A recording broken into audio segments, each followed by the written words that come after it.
Salut tout le monde, aujourd'hui nouvelle vidéo. Avengers Infinity War sort d'ici quelques semaines et comme vous avez pu le voir dans la bande-annonce, Thanos ne sera pas seul à récupérer les pierres de l'infini. En effet, il sera accompagné de l'Ordre Noir. Dans cette vidéo, je vais tenter de vous expliquer qu'est-ce que l'Ordre Noir, comment Thanos a créé cette association et quels sont les membres qui composent cette équipe. Comme ça, vous aurez plusieurs chapitres et vous pouvez choisir celui qui vous intéresse le plus. J'espère que la vidéo vous plaira. On passe de suite au chapitre.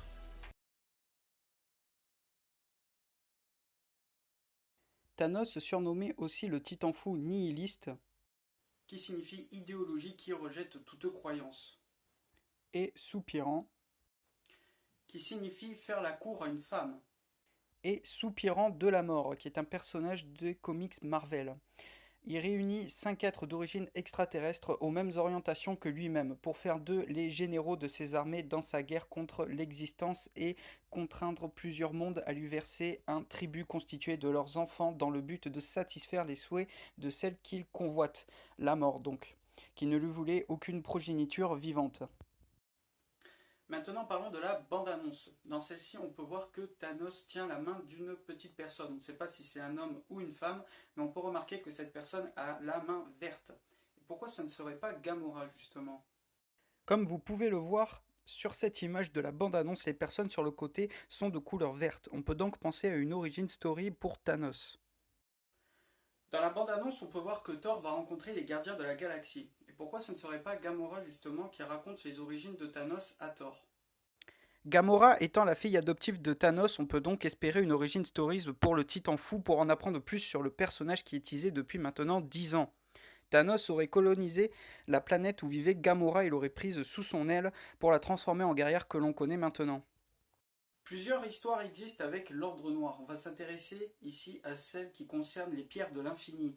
Pour éviter de trop spoiler le film, je ne vais pas absolument tout raconter. Je vais juste vous parler de ce qu'on peut voir dans la bande-annonce et faire des déductions par rapport à ça. Thanos envoya le nain noir au Wakanda pour récupérer une pierre de l'infini. Sur cette image issue de la bande-annonce, on peut voir les héros qui seront au Wakanda. On peut voir qu'il y aura War Machine, Hulk, Scarlet Witch, le Soldat de l'Hiver, Captain America et bien sûr Black Panther qui défend son territoire. Ebonimo, qui est un génie mental, pénétra le sein des seins du Docteur Strange qui défend cet endroit des diverses attaques ennemies. L'endroit contient plusieurs objets mystiques. Sur cette image qui est issue de la bande-annonce, on peut voir qu'il y aura Iron Man, Doctor Strange, Bruce Banner et il y a aussi Spider-Man qui seront à New York pour défendre justement la ville.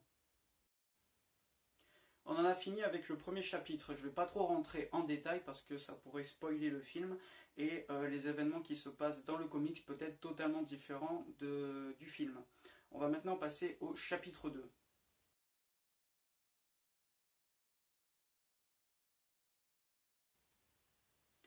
On commence avec Nain Noir. Nain Noir a comme frère Corvus Glaive et sa belle-sœur Proxima Midnight. Thanos charge le Nain Noir d'attaquer le Wakanda pour le conquérir et aussi pour livrer bataille contre Black Panther et les autres Avengers qui sont au Wakanda. Nain Noir est doté de capacités physiques, notamment force et résistance surhumaine, et sa peau est quasiment impénétrable. On passe maintenant à Corvus Glaive. Corvus Glaive a comme épouse Proxima Midnight. Son frère est le Nain Noir. Corvus Glaive est doté de capacités physiques, force, vitesse, résistance et une endurance surhumaine. De plus, l'énergie vitale de Corvus est directement liée à son arme. Tant que celle-ci est intacte, Corvus ne peut pas mourir. Son corps se régénère de n'importe quelle blessure, même si son corps a été totalement annihilé.